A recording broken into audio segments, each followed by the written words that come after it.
Orasi ilmiah pada pagi hari ini saya dasarkan dari kebenaran firman Tuhan dari kitab Roma pasal yang ke-6 ayat yang ke-18 sampai yang ke-19. Kita akan bersama-sama berdiri dan kita akan bersama-sama memperhatikan kebenaran firman Tuhan pada pagi hari ini. Kitab Roma pasal yang ke-6 ayat yang ke-18 sampai yang ke-19. Demikian bunyi firman Tuhan.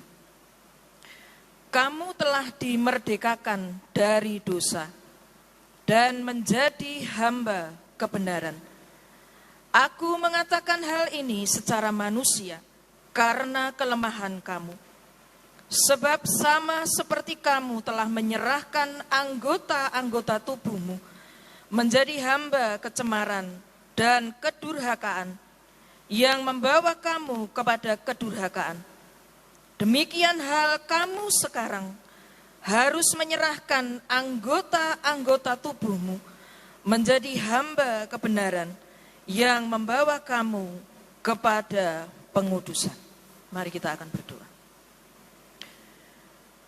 Allah Bapa, di dalam nama Tuhan Yesus Kristus, kiranya pada pagi hari ini ya Tuhan, di dalam kesempatan yang berbahagia ini, kebenaran firman-Mu akan berbicara kepada kami. Dan inilah yang menjadi dasar bagi kami, seluruh hamba-hamba-Mu yang hadir pada pagi hari ini. Kiranya Allah Roh Kudus, Engkau memakai hamba-Mu.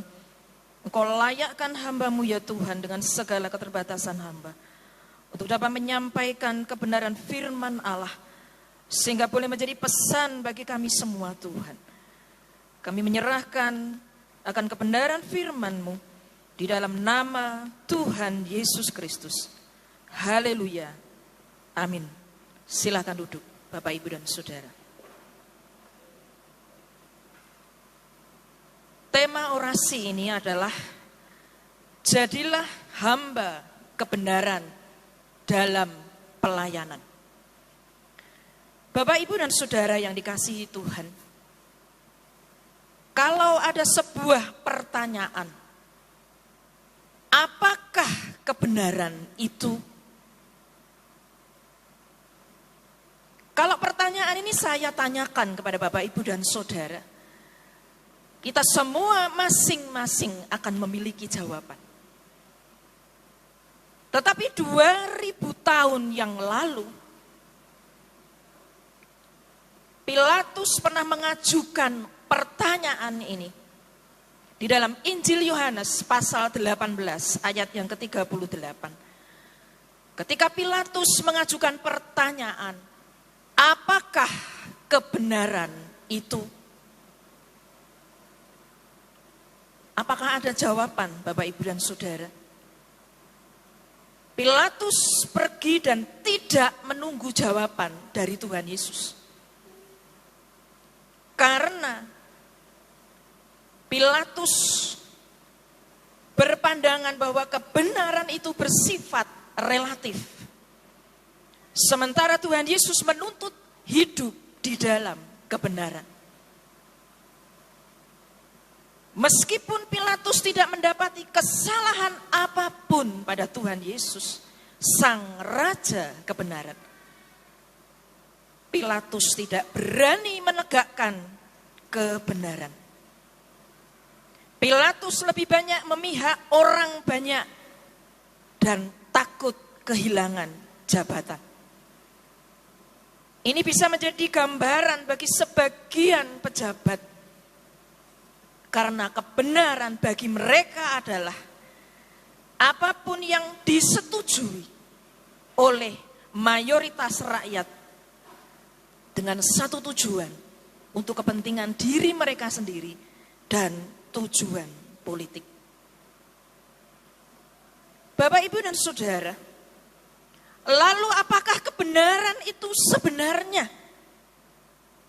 Kalau 2000 tahun yang lalu pertanyaan ini sudah muncul, apakah kebenaran itu? Kebenaran adalah sebuah keadaan yang sebenarnya, kesungguhan yang mutlak, sesuatu yang sungguh-sungguh ada, atau bisa dikatakan keadaan yang tidak bersalah. Dan ini memang bisa bersifat secara subjektif.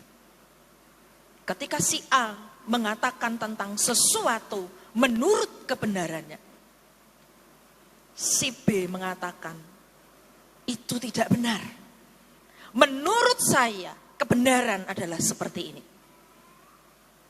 Jadi sebuah kebenaran itu bisa bersifat subjektif, tergantung pada masing-masing individu. Dan kalau kita melihat di dalam perkembangan ilmu filsafat, kebenaran ini telah berkembang begitu luar biasa. Bagaimana ilmu filsafat, ilmu logika, mereka mengemukakan para filsuf tentang kebenaran-kebenaran menurut teori-teori mereka. Pagi hari ini kita akan bersama-sama melihat bagi kita hamba-hamba Tuhan, bagi kita orang-orang Kristen, apakah kebenaran itu? Tuhan Yesus di dalam Injil Yohanes pasal 14 ayat yang ke-6 mengatakan, "Akulah jalan, kebenaran, dan hidup." Yesus Kristus adalah jalan keselamatan. Yesus Kristus adalah kebenaran. Dan ketika seseorang menerima Yesus Kristus sebagai juru selamat, akan memperoleh hidup yang kekal.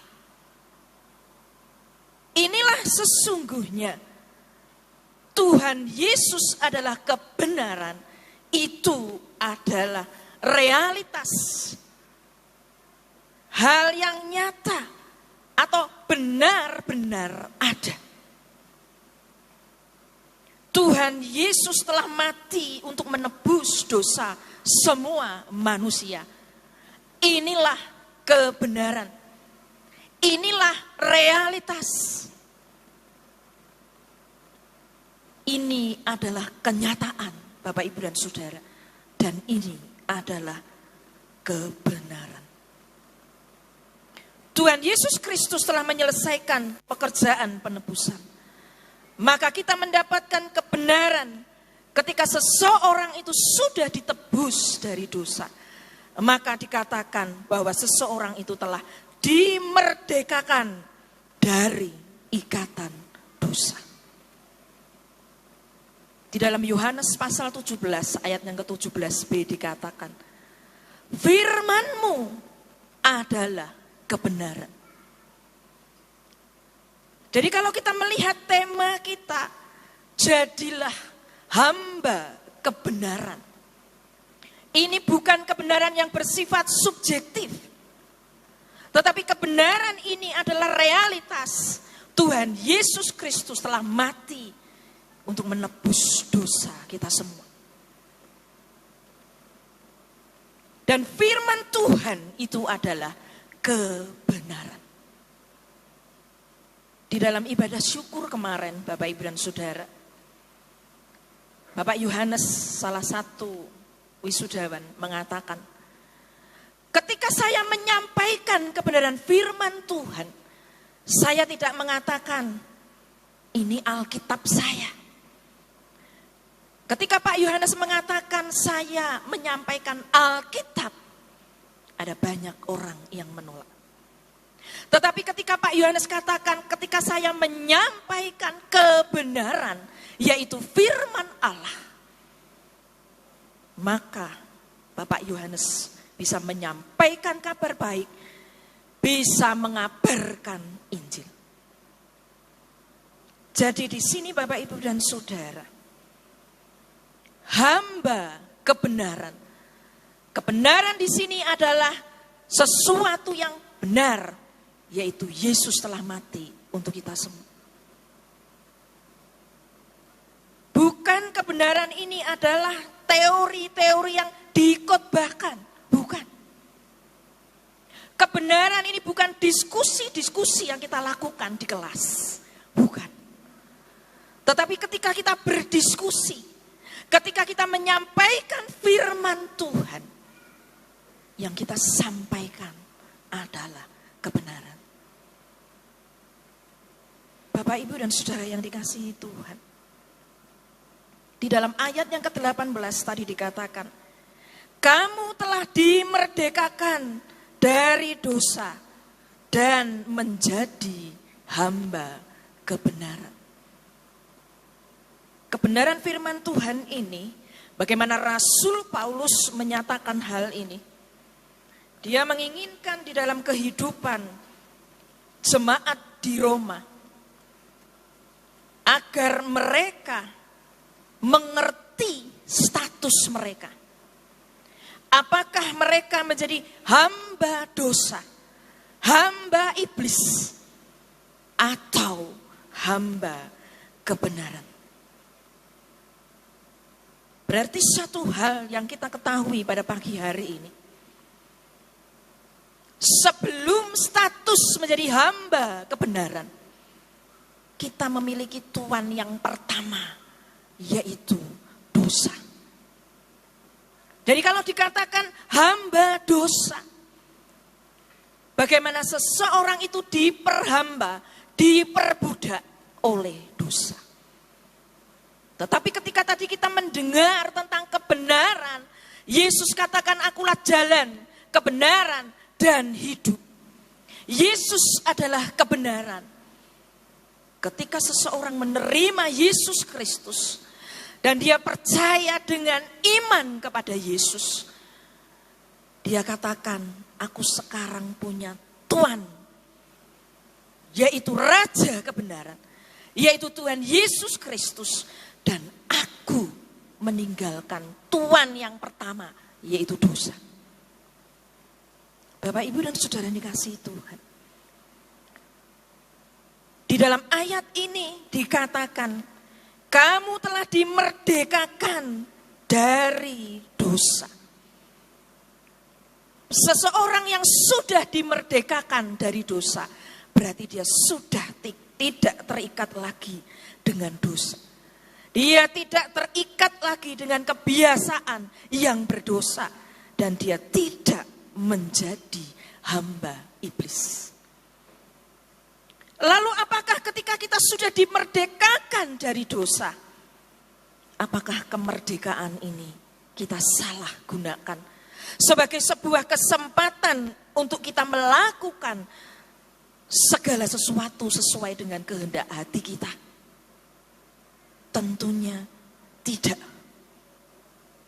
Apakah ketika seseorang sudah menyandang gelar sekalipun, sebagai sarjana, magister, sebagai seorang doktor sekalipun, apakah hamba Tuhan itu juga kebal terhadap dosa? 2 tahun yang lalu kita mendengar bagaimana ada seorang hamba Tuhan di Surabaya. Bagaimana berita-berita itu begitu luar biasa. Seorang hamba Tuhan mencabuli seorang remaja sampai 6 tahun lamanya. Bagaimana kita melihat hal ini? Para wisudawan, wisudawati, saudara sebentar lagi akan mendapatkan gelar. Saudara akan menyandang gelar sebagai sarjana, sebagai magister. Biarlah kemerdekaan yang Tuhan sudah berikan kepada kita, sungguh-sungguh kita gunakan dengan sebaik-baiknya, dengan penuh tanggung jawab di hadapan Tuhan. Karena firman Tuhan ini katakan, kamu telah dimerdekakan dari dosa dan menjadi hamba kebenaran. Di dalam bahasa Yunani dikatakan kamu telah dimerdekakan dari dosa. Eleuterontetes. Dan dalam bahasa Inggris having been set free artinya telah diperbaiki dari kondisi rusak. Ketika kita dimerdekakan, ini bukan pekerjaan kita. Bukan karena kebaikan kita, bukan karena kepandaian kita. Kalau kita belajar bahasa Yunani, kata pasif di situ, dimerdekakan. Sebab seseorang yang dimerdekakan, sebelumnya itu berarti telah terjadi sebuah peristiwa, Bapak Ibu dan Saudara. Yaitu pengorbanan Tuhan Yesus di atas kayu salib. Kemudian setelah peristiwa itu, barulah terjadi perubahan. Yaitu tindakan untuk memerdekakan semua orang percaya dari dosa. Biarlah pada pagi hari ini, ketika kita melihat kembali kehidupan kita, apakah kita sudah betul-betul dimerdekakan dari dosa? Ada banyak orang yang menyalahgunakan titelnya, statusnya, jabatannya. Aku adalah hamba Tuhan. Saya katakan itu tidak menjamin bahwa orang itu kebal terhadap dosa. Bahkan kita melihat di negara-negara yang maju, di Amerika, undang-undang mengenai pernikahan sejenis itu diberlakukan kapan, Bapak Ibu dan Saudara? Itu sudah disetujui tahun 2010, berarti sudah 12 tahun. Apakah yang pernikahan itu, pemberkatan itu, apakah tidak ada orang-orang yang masih dikatakan itu adalah hamba dosa? Ada. Ketika saya membaca ketika undang-undang itu diberlakukan, ada pendeta yang sejenis lesbi, mereka diberkati di gereja. Jadi dalam kehidupan kita melihat, kita mengamati bersama.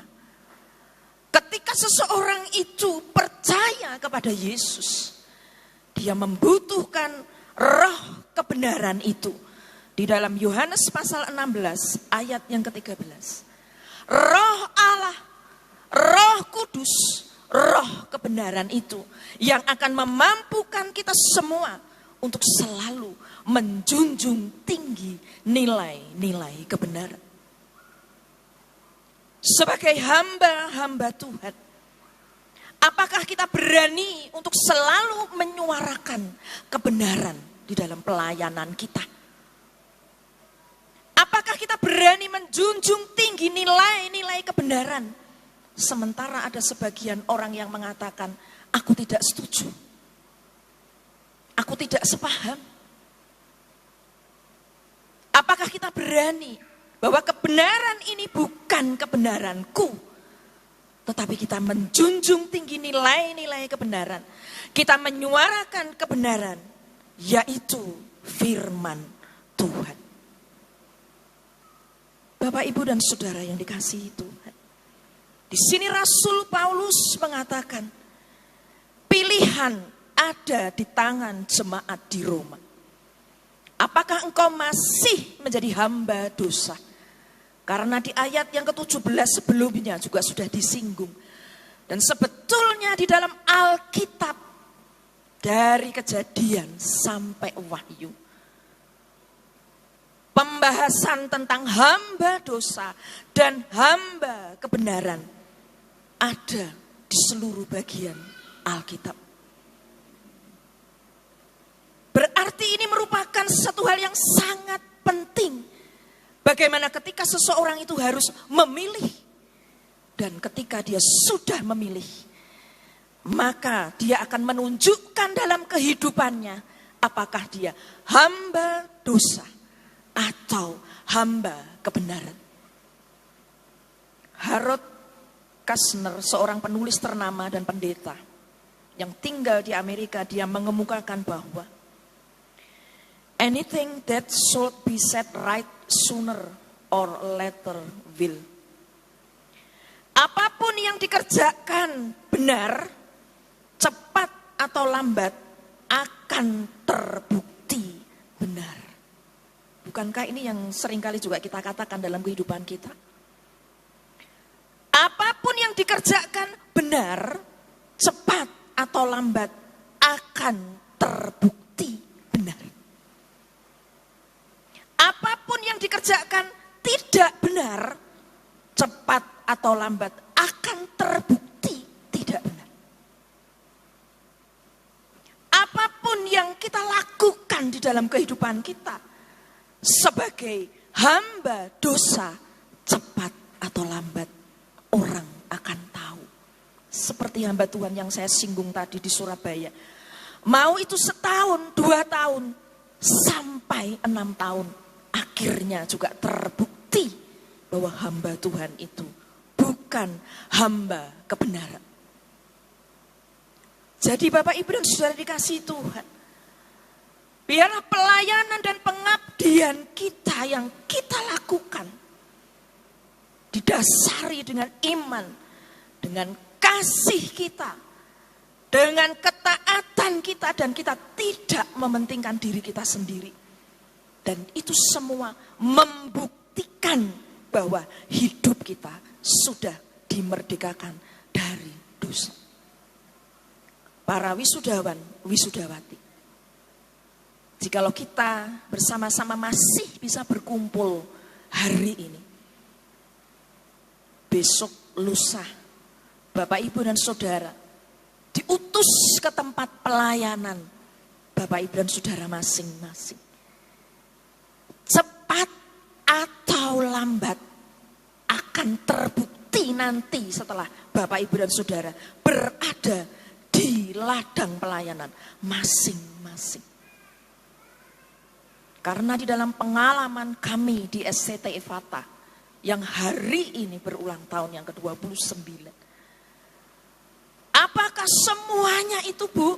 Seringkali ada banyak orang jemaat yang bertanya, waduh Bu, bersyukur, bersukacita untuk lulusan-lulusan. Kami bersyukur dan bersukacita.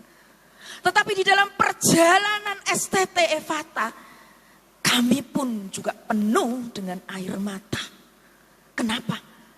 Karena mahasiswa yang mengawali dengan panggilan sebagai hamba Tuhan, hamba kebenaran, cepat atau lambat kami mendengar berita, kami mendengar laporan dari hal-hal yang kecil, yang sederhana, mereka bisa jatuh ke dalam dosa. Karena itu wisudawan, wisudawati, buktikan panggilan saudara. Buktikan bahwa saudara adalah hamba kebenaran. Dimanapun saudara berada.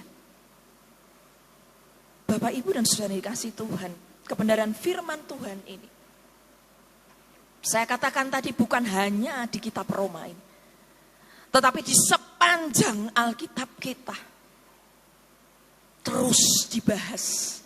Karena sampai hari ini masih banyak orang yang terikat oleh dosa.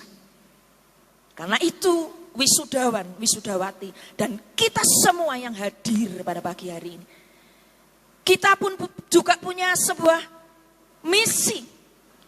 Bagaimana kita menolong orang-orang lain untuk mereka dapat berjumpa dengan Kristus. Bagaimana masih banyak orang yang terikat oleh dosa. Kita terpanggil untuk menolong mereka terbebas dari ikatan dosa. Yang kedua, kamu telah dimerdekakan dari dosa dan menjadi hamba kebenaran. Ini sungguh luar biasa, Bapak Ibu dan Saudara. Sebuah perubahan yang besar sekali, ya. Dari hamba dosa menjadi hamba kebenaran. Apakah ini terjadi dalam waktu 4 tahun seperti wisudawan S1 belajar? Bapak Ibu wisudawan S2 2 tahun? Berapa lama dari hamba dosa menjadi hamba kebenaran? Apakah diperlukan waktu 2 tahun, 4 tahun, 3 tahun? Berapa lama waktu yang diperlukan sampai kita benar-benar layak disebut hamba kebenaran?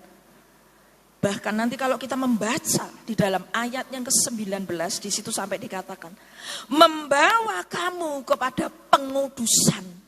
Ini satu tingkat yang lebih tinggi lagi. Dari hamba kebenaran, di tingkat yang lebih tinggi. Membawa pengudusan, hidup kudus. Berarti di sini ada prosesnya. Ada kerja kerasnya, ada pengorbanannya Bapak Ibu dan Saudara. Untuk sampai kita disebut hamba kebenaran dan kekudusan. Karena itu Bapak Ibu dan Saudara, sesungguhnya saya tuliskan di slide yang terakhir. Hamba kebenaran itu adalah gelar kehormatan untuk kita. Apakah artinya ketika seseorang mendapatkan gelar S1 sarjana, S2 magister, bahkan dia mendapatkan gelar doktor, tetapi dia tidak mendapatkan gelar kehormatan, yaitu hamba kebenaran? Biarlah ini menjadi perenungan bagi kita semua. Di mata Tuhan, Tuhan tidak melihat gelar kita. Loh, apa enggak penting, Bu? Penting. Tetapi justru Tuhan lebih melihat, layakkah kita mendapatkan gelar penghormatan ini? Seperti sudah saya singgung tadi. Gelar itu tidak menjamin. Jabatan itu tidak menjamin seseorang itu menjadi hamba kebenaran. Kita mendengar ada mahasiswa yang sangat pandai ketika kuliah. Kami melihat bahwa mahasiswa itu begitu tekun. Baru pelayanan. Belum ada 1 tahun Bapak Ibu dan Saudara. Ini belum hitungan 1 tahun. Tetapi itu tadi. Cepat atau lambat terbukti ketika kami mendengar. Panggilannya bukan untuk menjadi hamba kebenaran, tapi menjadi hamba uang. Karena itu pada pagi hari ini, gelar kehormatan ini sungguh-sungguh kita renungkan. Sungguh-sungguh kita resapi. Jadi mahasiswa S1 tidak perlu minder. Wah, aku minder loh Bu, aku S1. Itu Bapak Ibu sudah S2, pimpinan itu sudah S3. Bukan gelar yang kita banggakan Bapak Ibu dan Saudara. Bukan jabatan yang kita banggakan. Apakah gelar kehormatan ini diberikan Tuhan? Dan ketika kita menghayati, sesungguhnya kita tidak layak. Siapakah kita masing-masing di hadapan Tuhan? Tetapi puji nama Tuhan. Ketika terjadi perubahan total di dalam kehidupan kita, maka kita tidak lagi menjadi hamba dosa. Kita sudah dimerdekakan dari dosa dan kita menjadi hamba kebenaran. Dan biarlah gelar kehormatan ini yang sungguh-sungguh kita renungkan.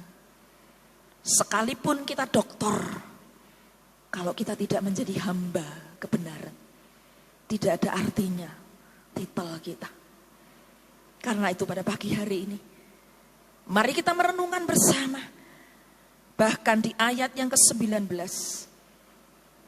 hamba kebenaran dan kekudusan. Ini satu hasil yang lebih tinggi. Dan di situ ada kerja keras, pengorbanan dari kita.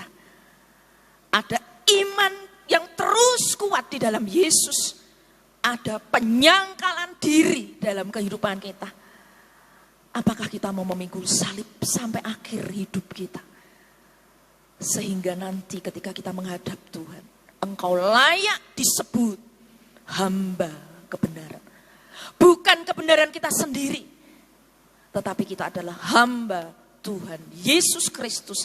Hamba Allah, hamba Kristus. Karena Tuhan Yesus adalah kebenaran. Firman Tuhan adalah kebenaran. Amin. Mari kita bersama-sama datang kepada Tuhan, kita berdoa. Pada pagi hari ini Tuhan, kami sudah mendengar kebenaran firman-Mu. Engkaulah Tuhan Yesus, Raja kebenaran itu. Firman-Mu Tuhan itu adalah kebenaran. Kami bersyukur karena Kau memberikan gelar kehormatan kepada kami.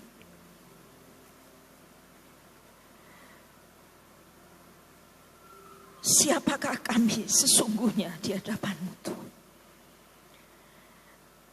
Kami manusia yang berdosa.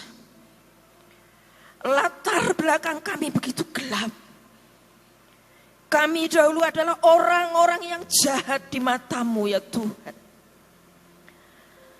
Tetapi kami mengucap syukur. Oleh karena begitu besar kasih-Mu ya Allah kepada kami. Engkau memberikan anak-Mu yang tunggal, yaitu Yesus Kristus, untuk menjadi penebus dan juru selamat kami. Dan kami bersyukur untuk kasih dan anugerah-Mu Tuhan. Karena keselamatan ini adalah anugerah. Dan kami dimerdekakan dari dosa. Itu bukan pekerjaan kami. Bukan perjuangan kami ya Tuhan. Tetapi hanya oleh karena kasih-Mu dalam kehidupan kami.